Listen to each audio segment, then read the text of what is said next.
everyone, it's Kelly. How are you? The Frugal Fun Mum here in Adelaide, Australia. I want to welcome you to our channel and to today's video where we are finally wrapping up our Back to Basics series for November, focusing on food. This is video 11, look like the Wiggles. And so we're going to be doing a bit of a wrap up covering the meal plans and the ideas and the shopping and the costings and all of that stuff. So stay tuned. So we are finally at the end of November. What a journey it has been. We were coasting along very easily, and then I got sick, and then I think the whole thing just got derailed. I didn't venture off the plan, which I'm very grateful for and surprised. So I'm here to tell the truth, the whole truth, and nothing but the truth. So I've told you that we had takeaway and 2-minute noodles for dinner, and I think I lived on honey toast for like about 3 days. Welcome to the Really Real show. That's life as it is. It's really hard when you're already in a house with a pantry and a freezer full of yummy food. And so often I was like, oh, just pull whatever out. And then I thought, no, we're in a challenge.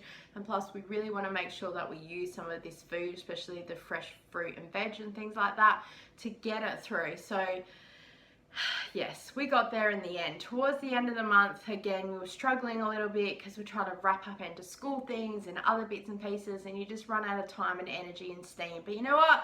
We got there, and we got there together, and I know you guys have been watching and applauding and let's go, cheering me on. So that really has helped keep me motivated on track. So I want to say a really big thank you.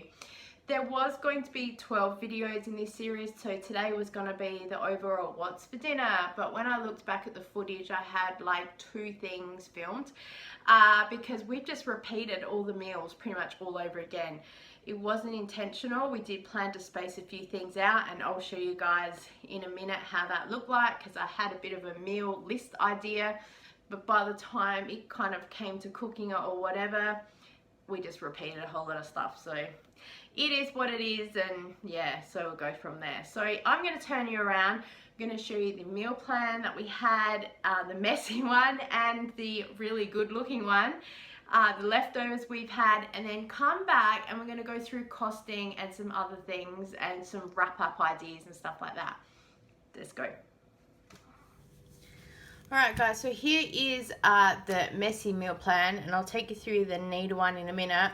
Excuse the camera angle, it's just a bit hard to try and focus with the way it is with part of the tripod, so I'll try and talk you through as much as I can. So yeah, the completely messy version, and then here's one we prepared later because we already did the first one. So week 1 you would have already seen in our what's for dinner plan, and then week 2 and 3 were kind of a little bit combined in the next what's for dinner video. I was sick, so again talked about having the 2-minute noodles and the KFC, and then by the time we got to the next 2 weeks, it kind of had just repeated what was already here. So I didn't sort of meal plan a lot of stuff video because you've seen most of it. Cooking a roast is probably about the only major standout thing. You've seen me cook a big pizza a million times before, and everything else just kind of chopped and changed a little bit around. So most of it I've already shown you in previous what's for dinner. I explained to you we are very basic people and we eat the same things time and time again. So yeah, so what I did is I had this meal ideas list, and what I did is I went through and I ticked through every time we had that for a meal. I did incorporate some of the little standoffs that Scott has for his meals. But as you can see, there's heaps of ideas that we've missed. So hamburgers, chicken burgers, spaghetti bolognese, jacket or hot potatoes, shepherd's pie, a quiche, and meat and veg. They are just many of the options that we could have had, but I just didn't get around to it. For us, it's just easier to repeat meals until sort of all that food is gone, and then move through. So what's left? We have bits and pieces left, and these are kind of the standout things that I brought through. I was going to bring them out on the bench and show you guys, but it's really hot here today and it's just too much effort to try and pull it all down. So I've got about 1 kilo of apples left, so they will have to go into a dessert because they're getting a bit interesting. Have about 6 oranges left. There's half a thing of honey left. It's about 1 kilo of sugar. Didn't open the jam, all the peaches, all the maple syrup, the macaroni, all the spaghetti. So they will be there for another sort of month or so. Margarine's probably about 200 grams left, so we've been using it nearly every day for toast and then the base for the lasagna, white sauce and things. There's 4 sheets of the puff pastry left. I didn't even make the chocolate brownies, they're still here. For a major baker like myself, you would think that I would have, but being sick and then I just got busy with life, I just didn't get around to it. It's about 6 eggs left. We didn't use the batter to make honey chicken, so that's still an option. And the same with the Hokkien noodles that we had there. We've got about half block of cheese left. There's some other bits and pieces that we still have left, like there's some barbecue sauce, we've used all the tomato sauce, and there's other little bits and pieces throughout, so at least that gives you kind of an overall view of what's what. So yeah, as you can see, we could have really spaced it out a little bit more with some other meals, having, instead of chicken and rice, having chicken and the noodles, and putting in there maybe some standard meat and veg. It's hard when you're trying to juggle dietary and texture and other factors in there, so without me having to cook 3 or 4 different meals every night, I kind of just picked the middle ground. It's what you do as a parent, you just go with the easiest thing. I would have loved to have had a quiche in there, but just the way it happened, we weren't there. So hey, everything's there for the next month, that's where it's gonna go. So I'm happy with what we did do. It's just the first go, we can always give it another go. No one's perfect, so whatever. So I'm going to run through some of the costings that I have for you guys, and it's broken up into a couple of different sort of areas. Our meals, and then snacking, and then our sort of family costing. And I've done it all over just to kind of show you guys if it was like a bare basics budget, what we'd be spending, and then what we actually spent as a family. And then so you can sort of see the balance. I do have my notes, so excuse me if I'm looking down, but I'm hoping that my screenshots will work and the pictures will come up. So looking at sort of the meals section only, in week 1 we actually spent $156.68, but with the food products that we actually used, it came to $134.71. Week 2, again, we didn't really have an actual because what we bought we used, so a total of $143.11. And then in week 3 and 4 combined, because I was not well, we only spent $65.96 because, again, we only bought what we were going to use as like a top-up shop, and that includes takeaway meal. So in total, we spent $318.03. Breaking it down into 4 weeks, it comes to $79.50, or per person, it works out to be $19.80.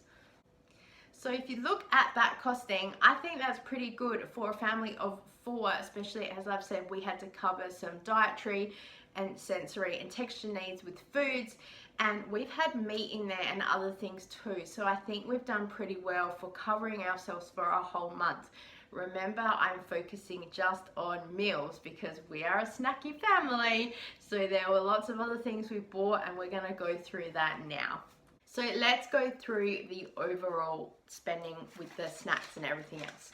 So first week was $217.17, week 2 was $162.15, and then week 3 and 4 combined was $97.36, bringing us to a total of $476.58.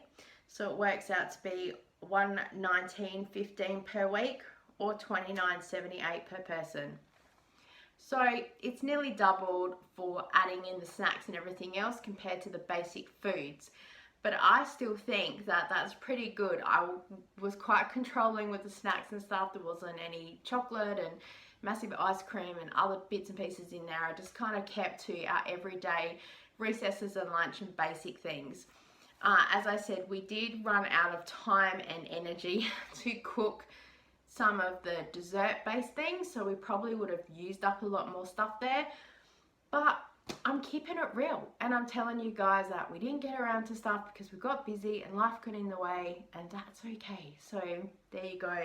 So I'm really happy overall with how it all sort of went. I'd be interested to do it again in the future. I don't know if I'd do any better because I'd be in my head like, I need to be on focus, and I'd get midweek, mid-month and go, so as much as I would love to be polished and prepared, I don't think it's ever going to happen. So you know what? Welcome to the Really Real Show, which I say all the time. It's a life, it's what it is. So I have so enjoyed bringing you along on this journey with me, and I'm super excited moving forward into covering some other topics to help you guys budget and save money, food shop, and all the other rest of the stuff that's there.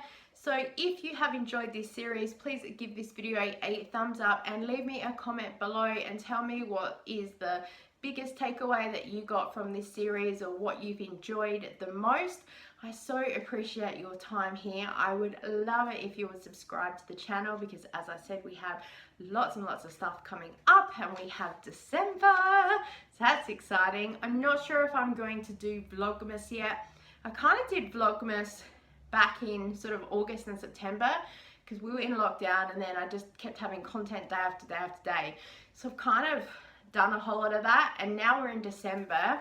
There's a whole lot of different stuff happening with school ending and work and bits and pieces, so I'm just not sure what's going to happen in the pipeline. So stay tuned. That's why you need to subscribe to see what's coming up.